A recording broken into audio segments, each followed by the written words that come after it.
Open Floor NBA podcast, and we are in Chicago, where chaos has erupted in the NBA. The draft lottery is in the books. The combine still ongoing, but a lot has changed since Sunday. Kevin Sweeney joining me here. Chicago native, right? This is your backyard. But it's home now. Home now. Okay, right. You're not too far away. Stone's throw from this part of town. Makes the combine very easy. All right, so there's a lot to get into. Your mock draft posted on SI.com on Tuesday morning. I want to unpack a lot of that, but the big story coming out of this week is that the Dallas Mavericks, with a 1.8% chance to land the number one overall pick, landed that number one overall pick. The Mavericks, who just 3 months ago made one of the most head-scratching deals in NBA history when they trade Luka Doncic for an injury-riddled Anthony Davis and one first-round draft pick, now are in line to get Cooper Flagg. I mean, what was your reaction when the Mavs landed at number one? I mean, it was sort of an of course thing, right? Like the perfect reality show. Look, I think you couldn't have scripted a better number one pick for Dallas to get than this one, because Cooper is so ready to play, right? He's a guy that I think they're going to be able to bring in, and he'll help defensively. He'll be able to score. He'll be able to create for others. He fits with an older team that wants to win, and Dallas has made very clear that they want to play defense and they want to win. But he also gives you the long-term upside, right? I think the one concern, I remember we were both in Vegas when we saw him and saw Cooper play in November against Kansas, and the question at that point was, is Cooper going to be a guy that can really score in the NBA? Is he like a 20-plus per game guy? Is he a guy that can carry a franchise offensively? I think he answered a lot of those questions throughout his season at Duke, especially down the stretch. I thought his ACC play and then obviously into the tournament was phenomenal. And for Dallas, you sort of marry these two timelines, right? Now you have the push to win right now with Kyrie and AD, and now you have your franchise cornerstone for the future. Yeah, I watched a lot of Cooper more on tape over the last few weeks, and the second half of the season is really when it all kind of clicked for him. Like, struggled some from three-point range early, but played exceptionally well. Had so many breakout moments. That 42-point game against Notre Dame, who was it? Had a 17-14 game. I think it was Virginia that he did that against. And even though he missed that final shot, and we all talk about the collapse in the national semifinal, dude had 27 points in that game, 3 of 5 from three-point range. Like, on the biggest stage, he showed up. So I agree with you. I mean, you look at the potential of a Mavericks lineup with Cooper Flagg, with AD, with Derek Lively, with Flagg playing the three. We think he's a three at the NBA level. I think he's a 3-4. Yeah, like, I think you'll which see is him. Actually perfect for Dallas. Yeah. Like, I mean, Dallas, you're gonna, whether he likes it or not, you're gonna slide AD over to that center spot for consistent minutes, and I think Flagg is ideal to play opposite him at 4. Yeah, I think the fit is great. I think, again, all the winning stuff that he does is rare for a top pick. Right? Like, look, talent-wise, he is a high-level number one pick, but I think what has really separated him throughout the process, what has separated him really in the eyes of NBA people since he first went on the radar when he was 15, was the fact that he does so much to impact winning possession to possession, play to play. And so, again, for Dallas, the defense has a chance to be elite. And the opportunity to bring him along offensively, right? And not force him into, all right, here you go. You're tossed into, I don't know, Washington or Charlotte where, all right, now it's all you. Like, the opportunity to bring him along, I think is going to be great for his development. I think it helped him at Duke to be thrown into the fire a little bit, but he also had tons of talent around him. And I think long-term, the opportunity to get into the NBA and be a star in his role early on is probably going to be really good for Cooper Flagg. I mean, with him at 3, Klay Thompson at the 4, and look, everything with Dallas is done with the backdrop of Kyrie, his injury. Yeah. Had ACL surgery in March. That's usually a 9 to even 12-month timeline, so don't know when he's going to be back and ready to play. But that's a team that just remarkably reopened the championship window. That window that looked like it was open for one half against the Houston Rockets when Anthony Davis was healthy after the trade. That window has been reopened now, and I think it's a great fit for him. And I think for Cooper Flagg, I think one of the things that concerned him and the people around him going to this draft was how he would deal with losing. Like, he's just not used to it. Like, he's succeeded at every single level that he's been at. And you can probably say a lot for a lot of players at that level going to the draft, but Yeah, I think there was some wariness about, hey, you go to Utah, a couple of years of rebuilding, go to Charlotte, same sort of situation. Washington, you go to Dallas, and your expectations to win right away. I think he's going to thrive in that type of environment. The question, and look, I think there's a 90% chance they draft Cooper Flagg. 10% chance, not on somebody else, but on a trade, because Giannis is out there, right? Like Giannis. Shams Charania has said on ESPN a couple of times, and I agree with him. I've heard, like, this is the summer of Giannis. Like, this is, I've been preaching on this podcast for months now, or really weeks, I guess. Rachel Nichols has been sitting there saying, this is the time to trade Giannis Antetokounmpo. You're not going anywhere next year in Milwaukee. Giannis has got 2 guaranteed years left in his contract. Damian Lillard is out for the season. You got to strike while the iron is hot. Dallas would be an interesting fit for Giannis. And Dallas kind of fits that timeline of you're trying to create a 4-year-ish championship window. You put Giannis alongside AD, you put him alongside Kyrie, you put him alongside Klay Thompson. All of a sudden, you're talking about a pretty dynamic team that is championship ready the second Kyrie Irving gets back in the lineup. The question is, does Nico Harrison have it in him to trade the number 1 overall pick for a guy where most GMs tell me, like, look, he's not Victor Wembanyama, but he's the next level. Like, he's a surefire frontier, all-star, all-NBA caliber talent for the next decade plus. Where do you stand on that? Like, is he kind of is this pick kind of a no trade zone for you, or do you think there's value in at least considering it? Look, I think when someone like Giannis is available, you have to think about it, right? Like, he's one of the best players in the league. I think for Dallas, I would have such a hard time. Like, you've just been given this gift of a long-term, many-year, like, you got your 15-year star again, right? Like, the guy that everyone was so upset to lose in Luka, you get it back. And so to then turn around 2 weeks later or a month later and say, you know what, actually, we'll go back to our 2 to 3 year contention window and we'll just let it rip with Giannis. Like, I get how that could be appealing, but I think Cooper's good enough right now that it doesn't stop you from going to chase a title. And I think long term, the ceiling and the consistent high level play you're going to get from him, again, for at least probably 8 to 9 years before he has a chance to really hit free agency, and then from there, I mean, who knows? But I think just organizationally, I don't know how you pass on the long term sell of having Cooper in your franchise for a long time. So you think he's step in and play right away ready? I mean, he is one of the youngest guys in this draft, reclassified in high school. He's only 18 years old. Like, you think that even at this stage, he can step in and help them? I think so. I think, again, within reason, right? Yeah. Like, I think if he's on the ball all the time, yeah, there's going to be some bumps and bruises, just like there were in college, especially early. I mean, remember, again, we're talking about his growth throughout the season. And Cooper Flagg turned 18 right around Christmas. And right around Christmas was when the switch flipped and he went from, all right, this guy's really good, to like, yeah, this guy is obviously the best player in college basketball. Obviously not only just obviously number 1 pick, but obviously a potential transcendent talent in the league. And I think you will see him quickly adjust. It may not be the first month of the season, but I think by playoff time next year, Cooper Flagg will have found a way to make his imprint on the Mavs or whoever else ends up with him. Yeah, the post-Christmas switch flip is true. Like, I was talking to John Shire about that this week, and he's like, whatever happened over Christmas break, he came back and he was a different player. Like, he was a transformed player. So you look at just that film and he looks like he's NBA ready. It's just interesting about the Giannis stuff. Like, there aren't, I look at the draft and I'm like, all right, well, San Antonio makes a lot of sense for Giannis. But if you're the Spurs and you're giving up the number 2 overall pick and a whole bunch of other pieces to make the money work, you are creating a window as well. Like, and maybe that's not a good thing for San Antonio, which is a bunch of guys led by Wembanyama that are in their early 20s. Like, you're creating kind of a 4-year window to win a championship.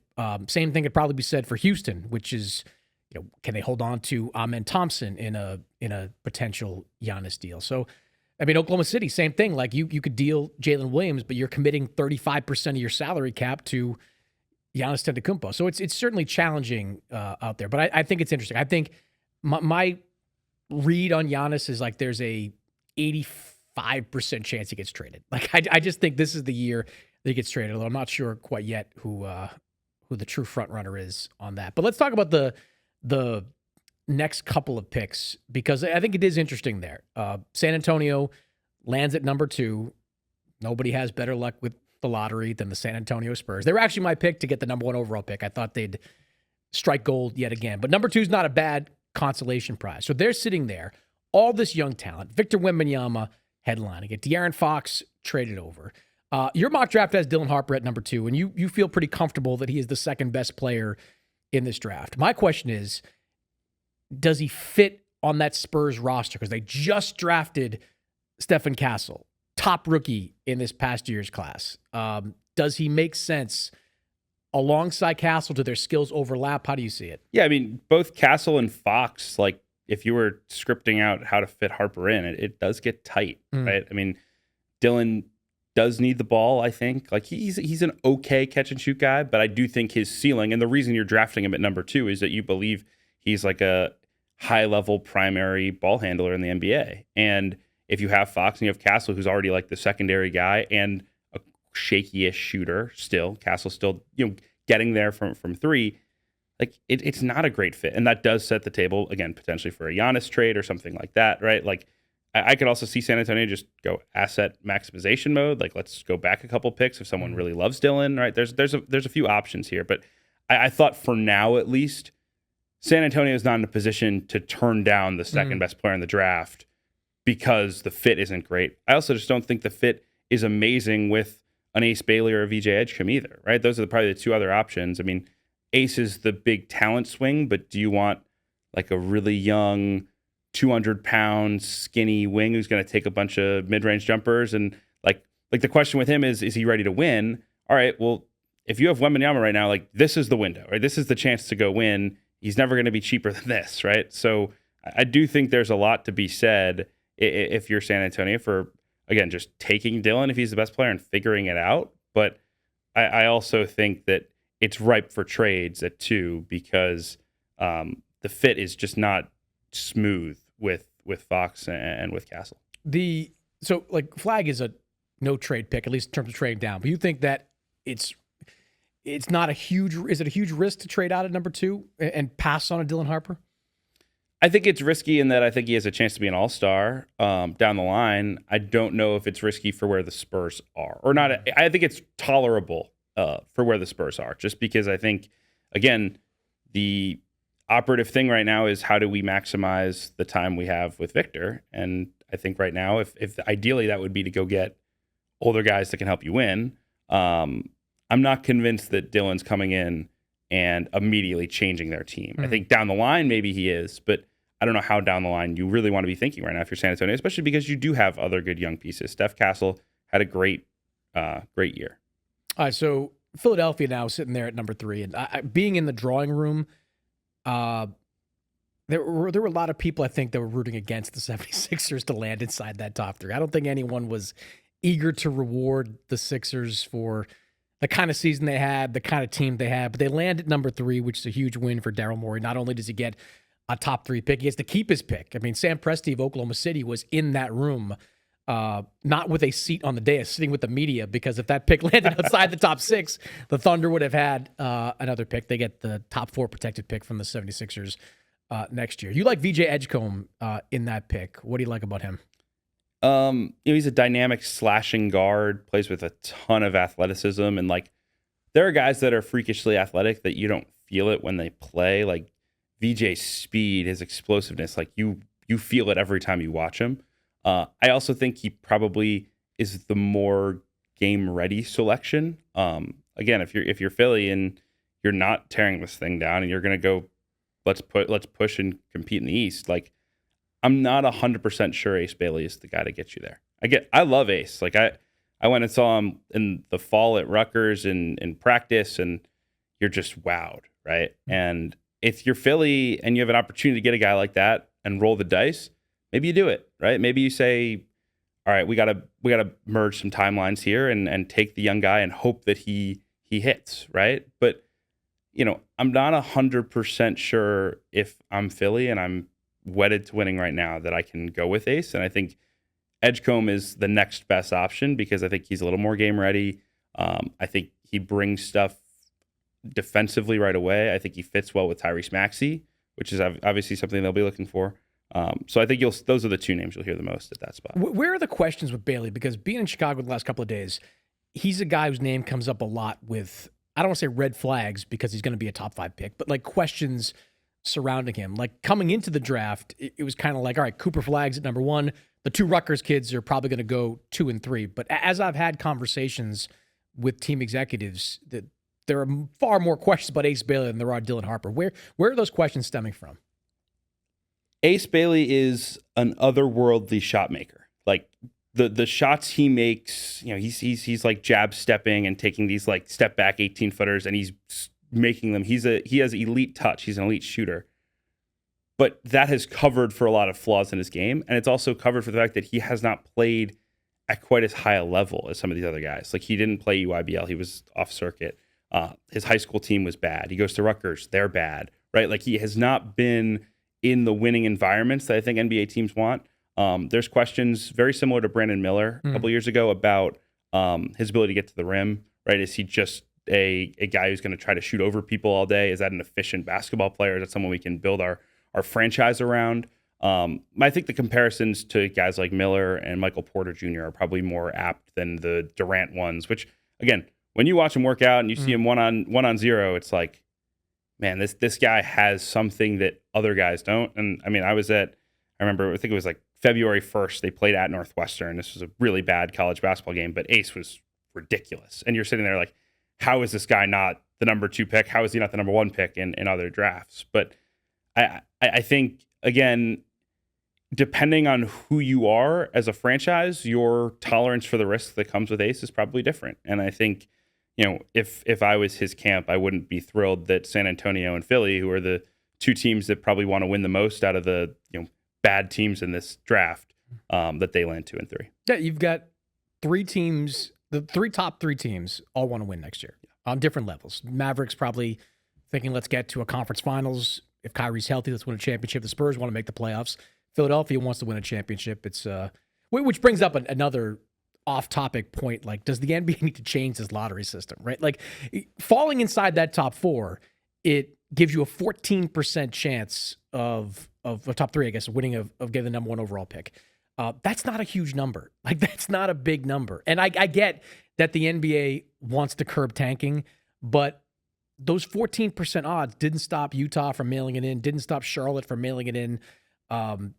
These teams stunk it out anyway. I do think as the NBA moves forward, I think they should increase the odds for these lower tier teams because that's the only way they get better. Like Utah, we'll get to them, but they're sitting there with the number 5 pick. Like that's most likely not going to yield them a franchise player. And the one thing the Utah Jazz are missing is a franchise player. Like I think that even though it further incentivizes the race to the bottom, I think the NBA's done everything it possibly can to disincentivize that with the play-in tournament and expanding the field effectively to 10 teams. If I'm the league going into the next lottery, I'm bumping those odds up a little bit. I don't know if you have an opinion on that, but I think that's the right way to go because I don't think it does anybody any good to have the Dallas Mavericks, who even though they had a 1.8% chance, it's not that big a gap from 14, right? Like it's still within the ballpark there. I think they need to bump up those odds. I think you have to bump it up a little bit. I don't know if we go back to the 25 for number 1. Maybe there's probably some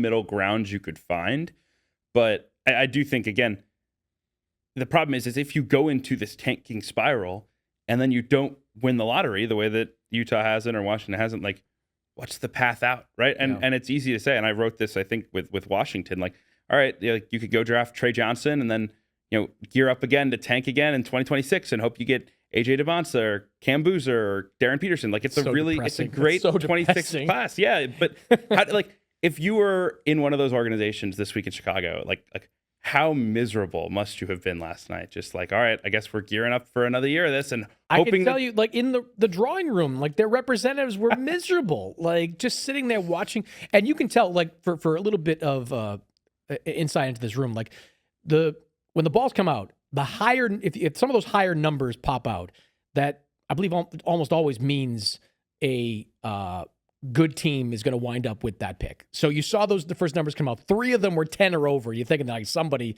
is up there. Portland was right there in the mix. I think they were 1 ball off from landing the number 1 overall pick. And you can just see the life come out of the representatives of Utah, Washington, Charlotte, the teams that were sitting there hoping to land Cooper Flagg. By the way, another side note, there's no rigging of the system. Like, there is no lottery rigging. I have been in that lottery room for almost 10 years, give or take, with the pandemic and everything. I think I'm the longest reigning drawing room media representative. It's either me or Zach Lowe. It's one or the other.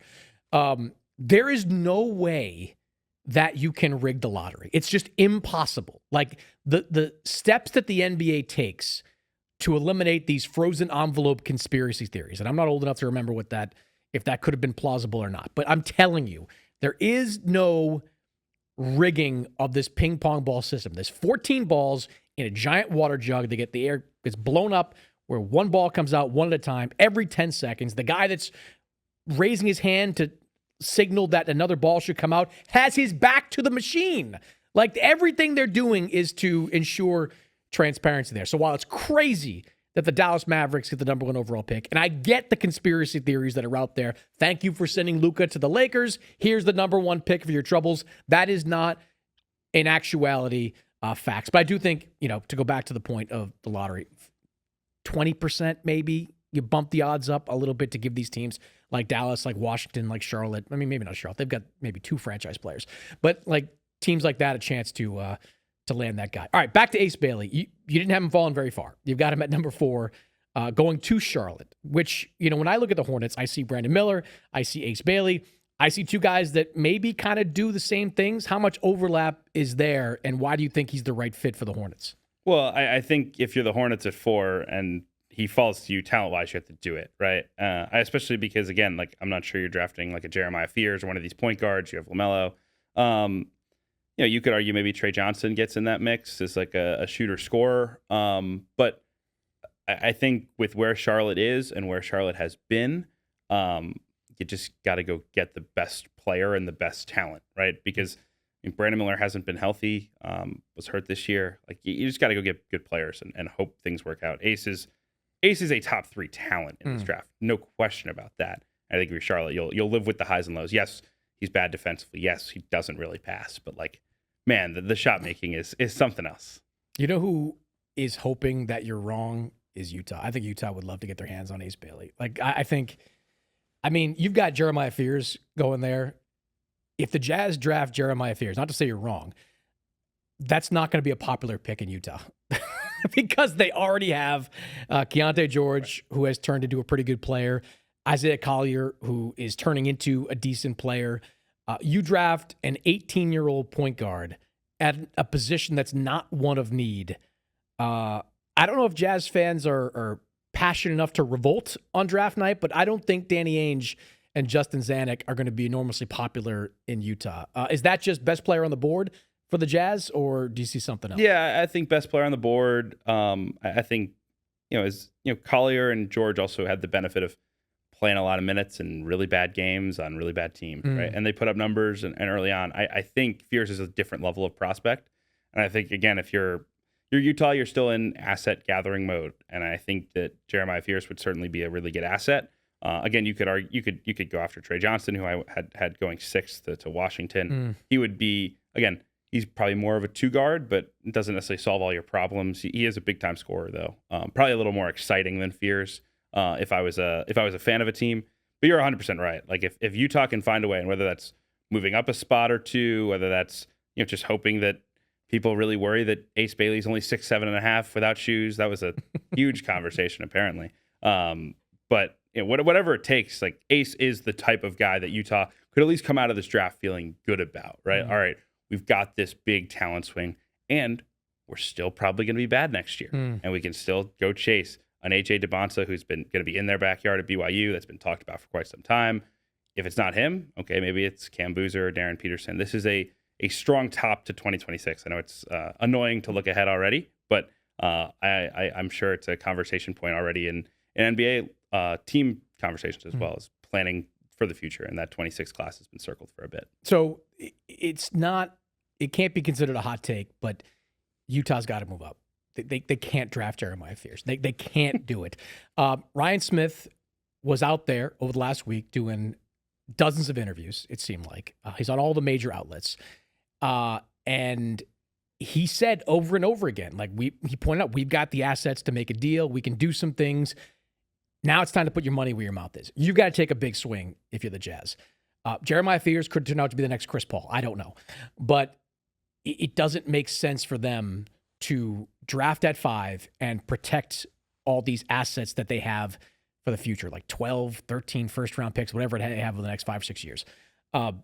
If someone like Philadelphia, maybe which doesn't have a huge interest in VJ Edgecombe at 3 or Charlotte a level above them, if they're willing to do a deal, you've got to make that deal. I think they've got to get their hands on Ace Bailey. I think the upside of Bailey is too much for them not to roll the dice on. He could turn out to be, a ball hogging, volume shooting, low percentage wing. I don't know. He could turn out to be not worth the investment. But if you're the Jazz, the one piece you're missing is that alpha. You're missing that star. Like, I don't think Lauri Markkanen is long for Utah. They probably regret not making that deal with Golden State last year. That would have gotten them something back in return. But you're building around some good young pieces there, but you don't have that one guy. I think of the guys 2 on, or 3 on, I guess, Ace Bailey's the guy that I think has the highest upside of that mix. I don't know if you agree. 100%. Yeah. I think also, like, if you're Utah, you've been accumulating all these assets for a reason, right? Yeah. Like, they're great on paper, but like at some point you have to use them. And so I think you're right that the potential match between them and Philly, if Philly says, hey, like, we think Ace is really talented, but we probably can't draft Ace if we're trying to win. But we can go down to 5 and we can go get Trey Johnson to play with Tyrese Maxey, or we can go get Jeremiah Fears to be our point guard of the future. Or we can, there'd be a lot of options for them at 5. Now, I don't know how the contracts are a separate thing, but like if I'm the Jazz, like would I dangle Lauri Markkanen in a deal like you don't? Lauri Markkanen is not going to be there when your team eventually gets good. Like, he's not old, but he's not young enough to be part of kind of what you're doing and what you're rebuilding there. Like, they've got to get in that mix. Danny Ainge is one of the most aggressive general managers of all time.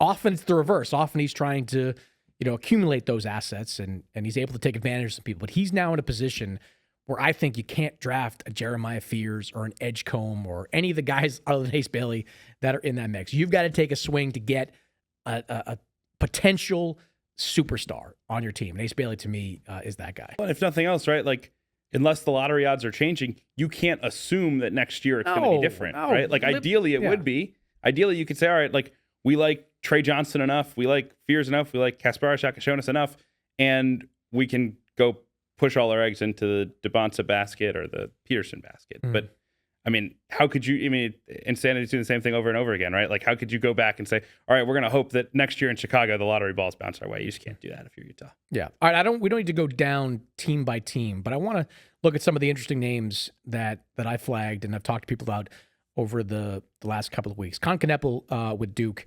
You got him at number 8 going to Brooklyn. Brooklyn's another team to watch, by the way, when it comes to trades. They're looking to make a big swing this offseason. Good year with Duke. How do you think he projects as a pro? He's a guy that I've grown on a lot over the last several months. He's someone that, you look at him and I think he was 6'5", barefoot, doesn't have a big plus wingspan, not super athletic, but like, he has some real strength. He has real feel. Like, he can go play in the ball screen and he can shoot the lights out. Like, the floor is really high. At worst, Con Kneppel is like a low-end starter who makes threes. At best, he's probably like a high-level third option. And I love everything like that he's made of. I think he's going to interview really well. I think he's super. I think he's tough. I think Duke won not just because of Cooper. Like, Duke became a machine down the stretch until those final 8 minutes against Houston, because Con Kneppel raised his game, and because Kaman Malawach, who will also I think be a top 10 pick, he raised his game and changed their defense. And I think Con is a really good player, and I think again he could end up as high as in that like 5-ish range. Like, again, especially if Utah weren't to drop out, if they say we just need to get a good player, like he fits a little more than a Fierce does for sure. That you can't draft the second guy from Duke. You can't say you can't. I don't disagree. If you're the Jazz, be like, don't worry, we got a Duke forward. We got him. We got him. It's not the guy that we're looking for. Malawatch is interesting too. Like, what is his offensive upside? Like, what is like? I can see him being a great defensive player. He's got the size, he's got the length, he's got all those things. Offensively, like, what does he project? What is his ceiling as an offensive player? You know, the first time I watched Malawatch was at the Basketball Outboarders camp during All-Star Weekend in Indy. This was He's only been playing basketball for like 4 years, 4 or 5 years. And you saw he was raw, but like he was shooting threes and looked pretty good doing it. And you know, you could put on the floor. He has some level of feel. Like he's not lost out there. Now again, is he going to be a dominant post presence? I don't think so, but he is just like overwhelmingly big. I mean, his measurables are elite. He plays big too. I think he's probably never a guy you're anchoring your offense around, but I think he could be good enough on that end of the floor to where he makes sense to draft him, especially given the defensive upside. And again, you're probably going to be riding the wave a little bit with him early on. It's not going to be smooth because I do think, again, you saw him, I think sometimes deal with physicality, struggle with older guys. But again, that's what comes with drafting a guy who's only played basketball for a couple of years and is still very green. I thought overall he showed more good than bad at Duke, and I think there's been, at least publicly, there's been a little bit of over-indexing on that really bad Houston game where he didn't get a rebound and everybody lost their mind. Like overall, the tape for multiple months was really impactful, and like all the tip back rebounds he gets, things like that, like those are super valuable, and those are things that NBA teams certainly want and need. For a player that's only been playing for like 5 years, he's remarkable. I just watch him. Like, is he? I don't know what kind of, like, he's very thin frame, so you wonder about the physicality, like you said, and then the offensive diversity. Like, is he a stretch five down the line? Like you mentioned, like you saw him making threes. Like, can he consistently make those shots? That's a question I have about him right now. I want to get to the guy that the lottery pick that I'm most convinced is not going to make it. This is my guy. I'm going to go with Derek Queen with Maryland. Like, I'm not sold on Derek Queen. I don't know how Derek Queen projects. I don't know. Like, he's physically wide, but he's a little on the short side. He's not especially athletic. His shot profile, I don't like all that much either. Like, I watched these clips of him at Maryland, and like, you can see a scenario if you squint a little bit where it's like he's, a starter alongside a center on a really good team. You can also see a coach looking at him and being like, what do I have here? Like, what is he going to turn out to be? I'm not a Derek Queen guy, and I'm not alone there either. Like, I've kind of run these hot takes by a lot of NBA talent scouts, and they agree with me that he's a polarizing guy. Like, that there's a lot of questions about how he projects. What do you think of Derek Queen? I think it's a totally reasonable evaluation. I will say he's hard for me to fully bet against because he's been productive at every stage in his development, and he is like ludicrously talented offensively for a big. Like, great he's hands. So advanced, great hands, great touch. But I would say this. I would say when I was watching him, he's been like an elite recruit forever. He's always been. Derek Queen's been a name since he was 14 or 15. And when you'd watch him, people talk about Boogie Cousins, and you weren't sure if he'd grow enough. He didn't really. He's really more sized like a 4 than a 5. And I think as he committed to Maryland, the thinking was, man, this guy could be a transformational college player because he's going to be one of these bigs that get stuck, right? He's going to score in the post, and he's super talented offensively. Who's he going to guard? What's he going to do? How is he an NBA player? Maybe he stays around. He's like an NIL superstar. And instead, he had such a good year at Maryland that I think some of the concerns, and I give him credit, like his body is a little better than it has been in the past. I think he proved that he can move his feet. He proved he could play the 4 basically full time next to Julian Reese. But I do think the downside is very real here, where he becomes this like weird change of pace, offense first, like bench big, which is a fine player, but it's not a lottery pick. And I think that would be my worry if I'm drafting Derek Queen. But again, at the same time, I think there will be teams in the late lottery, and obviously somehow if he falls into the teens, certainly in the teens, that will say, look, the offensive upside here is too much to pass up. Yeah, I had him at my last mock, which was about a month ago. I had him at 7 going to Toronto, and even then I felt like icky about it. Like I can't, because I do see the potential upside. I see a guy that can make catches around the rim, keeps the ball high, does a lot of things fundamentally that you like, but he's such, to me, a limited athlete. His shooting numbers were bad, 53% from the floor, 20% from 3. Like, fundamentally, like it takes his shot a long time to get up. And in the NBA, they love quick release. Even for bigs, they love a good quick release. I think he can be, you could, best case, see him be an all-star at multiple slots. Worst case, kind of a defensive liability whose offense never really expands enough to keep him on the floor. I mean, he's too big a risk for me to draft in the top 10. If I'm 14 and beyond, I'd probably roll the dice on him and see him there. Yeah, I think that's reasonable. I do think this does drop off, though, a little bit after you get through, like, 7 or 8 picks, right? So that where you see the drop-off, like, where do you see, like, Cooper Flagg at number 1, then there's a drop. I think maybe it's Dylan Harper at 2, then there's a drop. Right, Cooper 1, Dylan 2. I think Ace and Edgecombe are probably, quote-unquote, tier 3, and then I like Fears, Trey Johnson. I like Yakashonis, and I think Khan would certainly be in that conversation. I like Yakashonis, too. Yeah. Like, he's flashy. I saw him a ton at Illinois. I mean, I still remember I went to their practice in October, and, like, it was like Jason Williams vibes, like destroying everyone in pick and rolls. And he had some bad turnovers, and one of their assistants came over and was like, he's going to be pretty darn good. I was like, yeah, I think so. I was like, he's going to turn it over a little bit. Yeah. He's like, you know who else turns it over a lot? Caitlin Clark. And I was like, all right, I like really rolled my eyes. But then he had some games where you're like, dudes don't do this. Like and then he got hurt. That's the one thing. People, he struggled down the stretch. He had been injured. He had a wrist thing. It wasn't an ideal situation. I think Malawach is sort of like a guy of his own, but I think so. That we're at 9 guys.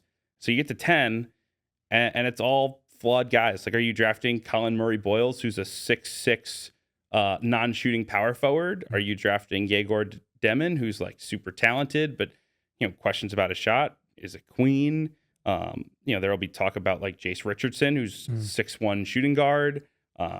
Nolan Traor's had an up and down year in France. Like, the answers aren't obvious. And I do think there's room for guys to rise in that tier, whether it be like an older guy, like Nick Clifford, who had a great year at Colorado State. He's gotten a lot of buzz. Maybe a younger guy like Carter Bryant at Arizona. He's a guy that people will talk about a lot. Carter Bryant averaged like 6 points a game at Arizona, but like the flashes, like when you watch the film, he really pops. There was a lot of thought, I think, probably a month ago that Carter Bryant could go back. Now it's like, all right, like if he's a top 20 pick, I don't think we're going back to college. You mentioned the name Colin Murray Boyles. I like him a lot. The NBA is in constant pursuit of 3-and-D wings. And Murray Boyles, I think he's 6'7", 6'8". He's got like a 7-foot wingspan too. He's really long. I think he's got the D part down. Can he become a consistent 3-point shooter? That's certainly a question. He kind of strikes me more as a Julius Randle type, where he's playing through the post. He's a load in the post too. Like he's tough in that post. If he can expand his game beyond the 3-point line, that's a guy I like a lot. He's a top 10 guy to me. I don't know if he's a top 10 guy for everybody, but he's a top 10 guy for me because the things he has, you can't really teach. And the things he doesn't have, I think you can teach. I think he can become, you're looking at me skeptically on that one. You may not be buying Colin Murray Boyles. A lot of people love Colin Murray Boyles. Yes. And I understand why they do. He's also a guy that like the analytics models adore. Yes. Like this is a guy who like the stats guys in every room have gone in and said like, this is the guy we need. He so doesn't pass the eye test at times as like, again, he's a 6'6", like bowling ball, like post up, go score right now. And defensively, he has elite feel and great instincts and the length to be disruptive. But I think he's going to have to change his body a little bit. I think he's going to have to make threes. And I'm not confident yet he's making threes. But he's also the type of guy that like could go in someone's private workout and shoot the cover off it, and someone falls in love with him clearly in the top 10. Like that would not be a surprise at all. He goes into a workout and shoots well. Yeah. Somebody's going to watch out. Yeah, exactly. And again, I think the ceiling is there with him. There were games I would watch and I would just be blown away, and then there would be games of, like, he just sort of would vanish, especially offensively, and I think that was my concern. I'm of the blown away variety there. Like I'm going all in on Colin there. Going all in on him. He's my pick for outside of the top 3 to turn out to be an all-star level talent in the NBA. All right, let me ask you about guys that you have ranked in the 20 to 30 range, because this is where teams, now more than ever, teams need to have success in these spots.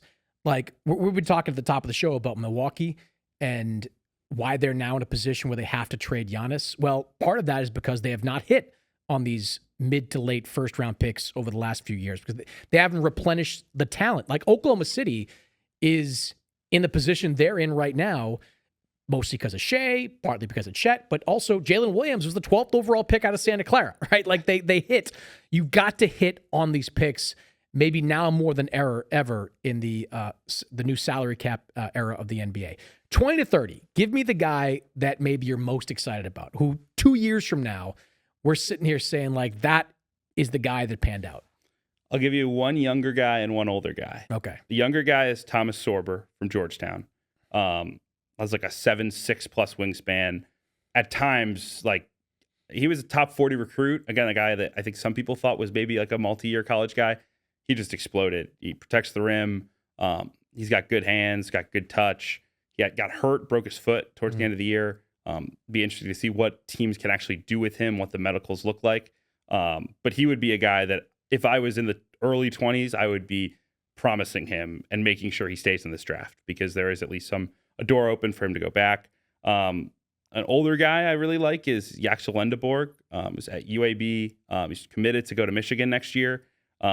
Just like a freaky size guy, 6'8.5", 7'4" wingspan, plays with the ball in his hands, at times can be like a uber glue guy, uber energy guy, super athletic, a guy who's developed and gotten a lot better. This guy was in junior college and went to UAB and has really grown. I think he's one of those guys that has a chance to be a riser throughout the process. He's also playing in the combine scrimmages. He's the best prospect on my board that's playing in those scrimmages. And, I think back a couple of years ago when Jalen Williams played and there was a lot of excitement. He was, again, they're different players, but it's like, man, this mid-major guy that people are talking about, I think he goes in these scrimmages against, mostly second round and undrafted guys and crushes them. It's going to be hard not to get excited if you're a team in the late teens or 20s. Where do you have Nick Clifford on your board? I have him 17th, I believe. So you've got him in that range. I've got him 21 on my most recent one. He's a guy I like too, because he's one of those, and I want to get to this at the very end, but like, he's one of those older guys that I think have become much more appealing in the modern NBA. Like, if you're a team that's trying to win right away, you don't have time to wait for a 18 or 19-year-old freshman to develop. You can't wait 2 or 3 years. By that time, your window to win a championship is closed. Nick Clifford is 23, I believe. Shot 37.7% from 3 last season, shot around 5 per game, so that's not an insignificant number. Good passer, plays in the pick and roll.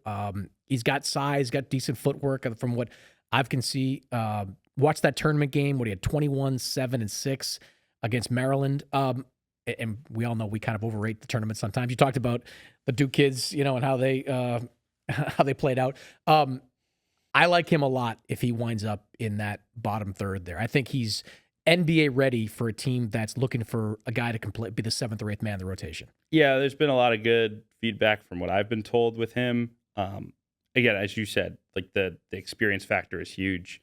The fact that you can put him in a game and like he's not going to screw up. Like he's like a high field guy. He's also like a much better athlete than I think people would expect. He's very few guys in college are like driving it and dunking in the half court. He does it all the time. Like, he's flying around and people say, "Oh, you're playing against Mountain West athletes." Like, no, he's doing it against Maryland. He's doing it against Ole Miss. He's doing it against Washington and TCU. Like he's done it at a very high level. And the way he turned it on down the stretch was just ridiculous. Obviously, the tournament game that everyone talks about is huge. But, Colorado State basically played like 11 straight elimination games, and he destroyed everyone for a month. It was unbelievable film to watch. Yeah, I like him. I think if he winds up in that bottom third, I think somebody's going to get a pretty good player. Last thing for you, I want to talk about two of the biggest stars in college basketball that are probably floating in that bottom part of the first round and even into the second round. Walter Clayton Jr., who was the breakout guy in the NCAA tournament, experienced guy, made big shots, made big plays. Where do you have Walter Clayton Jr.? I have him going 20th right now to Miami. Okay. That's probably the high end of where he could go. Yeah. But I do feel like every year the star of March gets a little overdrafted. And I think he's a guy like that. He's someone that, again, was probably talked about as a second round pick before March and now will get overdrafted, but I think was probably a guy that was underrated when we were talking about him in February as, going 40th or something like that, right? He has elite touch. He's one of these like dual sport athletes, was a football player in high school, was like an elite recruit too, had like Georgia and all them recruiting him. Goes to play for Rick Pitino at Iona for 2 years, bounces down to Gainesville to play for Todd Golden, has an incredible 2 years. And again, the shot making in March was an easy sell. I think he's a guy, if we're looking at, can I bring him in and have him play right away? I think he fits that mold because he'll just be instant offense. Does he project as a 1 or a 2? Probably has to be a 1. Yeah, size. Yeah, he's 6'2", not super long for a football recruit, like not like a crazy physique either. Yeah, and if you're 6'2", you better be a great defender, Davion Mitchell, Marcus Smart type. He is not. He's not, no, but he's a shot maker. I think he'll wind up in somewhere in the first round. The last guy is my favorite player from the NCAA tournament, a guy that very few people, and I'm guessing you're one of them, do not have going in the first round. The best player in Auburn basketball history, according to Charles Barkley, Jahani Broome. I'm a huge fan of this kid's game. He's, again, on the older side, 23, I think. But, looks like he can step in and play right away. Where do you project Jahani Broome? Yeah, I had Broome going to the Clippers at 30. Oh, you've got him in the first round. Now we're talking. I love it. I love it. Most people have him kind of mid-second, I've seen. Yeah, I think he'll be a very fringe first-round guy. Yeah. But, I think he's got a chance. Look, I think the one thing I would say with Broome is this. He has found ways to produce everywhere he's been. Went to Moorhead, destroyed everyone. Actually went to the Combine after his first year at Auburn. I think he was at the G League camp first, destroyed them, got the bump up, was like double guy throughout the scrimmages, went back to school, got a lot better over the last 2 years, and now is in a position to still be like an early second round pick or something like that. I think the ceiling is limited. He was pretty rough defensively this year once he played the 4. Yeah. And I do think he probably has to be a 4 a lot of the time in the NBA because he's a little smaller. But I think there's a package there. And if nothing else, he's going to come in and bring energy and rebound and score the basketball. He's a good player. He's someone that I would be, again, if we're talking about controllable assets that can be put in a game and not destroy the team, Jahani Broome would fit that. He's a good paint scorer. He is a very good playmaker. So, if you're looking for a, point forward, he has that potential. I agree there are limitations. The jump shot's atrocious. He's got to fix that. But in today's NBA, every team has a shooting coach. Guys come into the NBA with mediocre jump shots all the time. NBA shooting coaches work it out, turn them into reasonably consistent three-point shooters. If he can become a mid-30s, high 30s three-point shooter, that is a rotation player. That kid can play, Kevin. I'm telling you. Maybe I am oversampling, over-indexing the NCAA tournament, but watching that kid play in big moments and perform was really something to watch there. I think if you're sitting there, if you're like the LA Clippers or the Celtics, and you're sitting in the back end of the first round, and you're trying to save money down the line by getting a controllable player on a cheap contract for the next 4 years, that's a guy I would take. I think he's going to be in your rotation as early as next season. I think that's totally fair. I'm in on that. We'll be Broome Island here. Broome Island. Yes, we are the first, maybe not the first two, but we are, because I think Charles Barkley's number 1. But we are joining Charles Barkley on Broome Island there. Colin Murray Boyles, I might be on my own on that one. That's my own one there. But I'll take it. I'll be the only guy on that out as well. Check out Kevin's mock draft over at SI.com. Be covering the NCAA draft all throughout the next month or so. Kevin, appreciate you coming into your backyard at the studio, man. It was fun. Do it again.